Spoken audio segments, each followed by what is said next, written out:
Next to Marco's, which was called Azores. Actually, he was from the Azores, that's what it was. And it's been several different names since then. There again, he ran an immaculate place, had repeat business, raced people, winter people stayed for a month at a time. It helped the restaurant quite a bit. They have a ready market there. When he had Richard's Motel, and the people he sold it to also, there was a little separate building out in the middle of the parking lot for the office. And I know at least 3 to possibly 4 times it was leveled. A car going around Dead Man's Curve. So they subsequently didn't rebuild it after a few times. And I added the office to the end of the building, which is still there. I do remember one morning, I think it was a couple of families traveling together, had eaten breakfast at Marco's, and were all killed at Dead Man's Curve. Like one of the children had survived. So there were some tragic times on that curve. And looking back, I mean, I don't understand why. I don't know if it was just excessive speed, or if the speed limit was higher back then, or what. It's a little different today. Can you talk about what was the big businesses going on? What was the main source of Fort Worth economic development? Oh, mercy. Well, you had your little stores in the downtown area. Had Zuber's sausage plant on Commonwealth. Mrs. Sam's Fish Market was at where the trailer park was up there, just right at the end of the street. Big business. Rinkers was Edgar Brothers Concrete. I think it's probably South Daytona, right on the edge of Port Orange. That was a big business back then.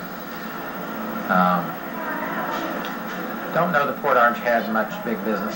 Just I remember where the Hess station is on US 1, when they cleared that lot and built Philip with Billups. He had 10 gas pumps. It was mind-boggling back then in the 50s.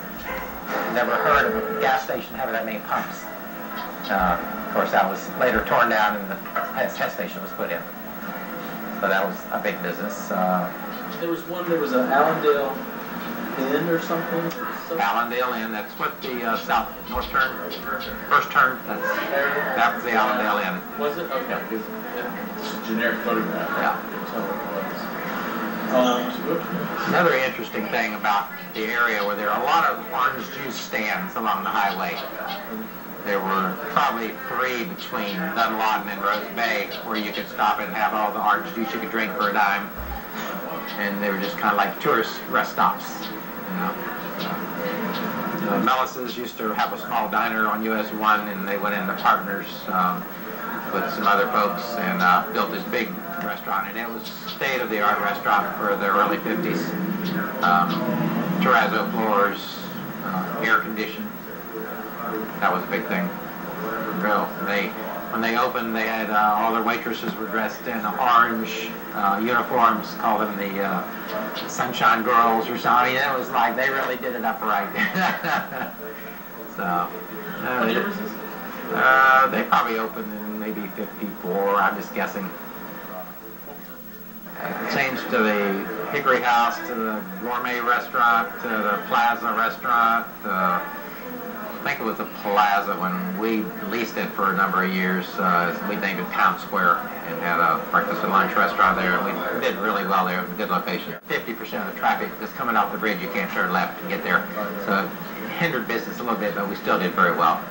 And then we decided it was too much work, so didn't renew our lease. It was a fun time.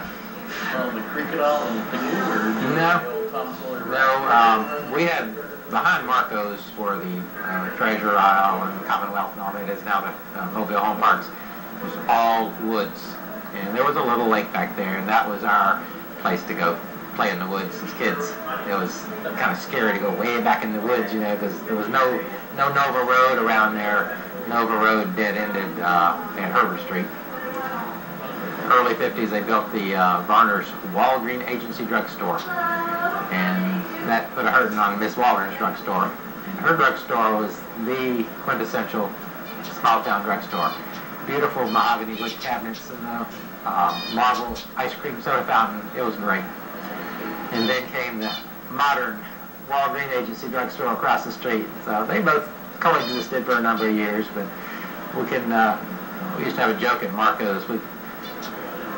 Whenever we would get a rush of people sitting at the counter ordering toast and coffee, we would say, "Oh, I guess the Barners burned down again." I think they had like 3 fires there. We'd always cleaned out and reopened, you know. So we used to joke about, "Oh, got a lot of toast and coffee this morning. I guess Barners burnt down again." My sister got a job there in high school as a working behind the soda fountain. And they just threw her back there, no training. She didn't know how to make a milkshake. Somebody ordered a milkshake. She made it with buttermilk. Needless to say, through the customer complaints, she did learn how to make milkshakes. Where is it located at?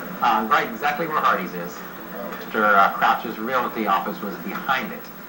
It was a little wooden building, Mr. Crouch. And I think he was on crutches. I don't know if he had polio or what. I went to school with his daughter, Joyce. And,